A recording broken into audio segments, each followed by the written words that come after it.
बिस्मिल्लाहिर्रहमानिर्रहीम।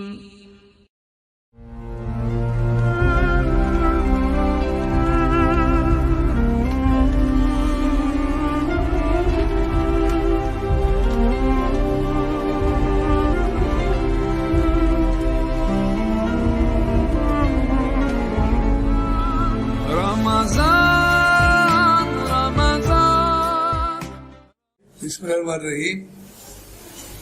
ये तस्वीर है ना मेरे को तो कोई रमजान दिन तलक बोलो मैं तो कोई गल करना तो रमजान विच ही आ जाता, शबे बरात भी आ जाती है, शबान वगैरह सारे भी कुरान में आ रहे। असी मुसलमान एडे रहे हैं, असी अपने बच्चियां ते बेटियां नूं तर्जमा नहीं पढ़ते। ये सानू पुछ होनी अगे जाके तर्जमा पढ़ाइए तो सारे काम दुरुस्त होंगे। जुमे भी होंगे ने लेकिन जुमा पढ़ के आ जाने पता नहीं लगता की मौलवी साहब ने आख्या है। पता ता लगेगा जो तर्जमा कुरान पाक दा बच्चियां नूं पढ़ावांगे, बच्चियां नूं पढ़ावांगे। हजूर मैं कि बेटी बादशाह रह बस समझो तो जन्नत में नाल जाओगे। बेटी नाल प्यार करोगे जन्नत में नाल जाओगे। बेटी नाल रहमत शुरू करो जन्नत में नाल जाओगे। बेटी नाल वो तरबियत करोगे दुनियावी तरीन दीनी दोगे जन्नत में नाल जाओ। हम वेल किन्ने लोग बेटियां अपनी बेटियां नूं तरबियत देने। अल्लाह साडे कोताहियां गुनाह साडे माफ करे, सब नूं अल्लाह ताला तौफीक अता करे। रमजान आवे ते सारे रोजे रखन, पिछलियां कोताहियां गुनाह साडे माफ करे, साथे रहम करम करे। जेड़े बंदे फौत हो गए ने अल्लाह ताला उन्हां दी कोताहियां माफ कर फिरदौस अता करे। एक वाकया सुन लो। हजूर पाक बैठे सब मस्जिद नबवी, आप फरमा लगे साहबा लोग के जरा बंदा लगेगा दरवाजे पहला वो जलती है। एक बाबे लग गए तो वेख्या आगे बाबे दूसरे दिन फिर आप दरवाजे लगे राजू भी जलती है।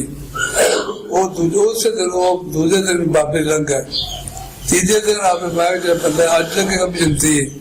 तीसरे दिन भी बाबे भी लग गए। फिर एक स्वामी से तो शौक पैदा बाबे वाली जलती ने नबी फरमा रहे ने इन्हां की करामात ने। उन्हें कहा बाबा जी मैं तुहाडे कोल 3 दिन रहना चाहना। 3 दिन रहना चाहता। उन्हें कहा ठीक है मेरे को रहो। 3 दिन रहे उन्हें बिस्सा कतला तो मैं इतने सवांगा सारे स्वामी जानो तो गए इस वास्ते पता कर कि बाबे की की करते हैं बात करते हैं।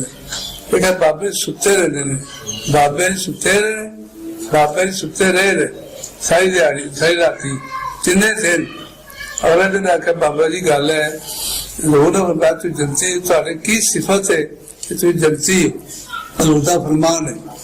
उन्होंने कहा मेरी सिफत है कोई नहीं, एक गल मेरे चाहे जी ये सुन लो कि मेरे च बुग़्ज़ नहीं, हसद नहीं, अनाज नहीं, कीना नहीं, है मेरे च नहीं।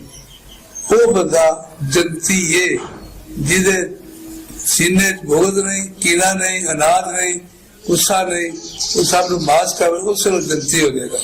हजूर दा फरमान है इस बीबियां नूं दूर साथ लेना चाहिए, तियां नूं अपनी मां नाल लेना चाहिए, पुत्र अपने बाप पाल लेना चाहिए, गुआढ़ी लेने चाहिए, रिश्तेदार लेने नहीं चाहिए।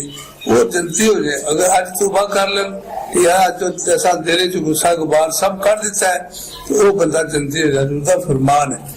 मेरी दुआ है कि सारे जलती हो जाइए। आज तो बाद किसी ना गुस्सा गिला किसी ना कोई अनाज कीना ना रखिए ताकि जनती हो जाए।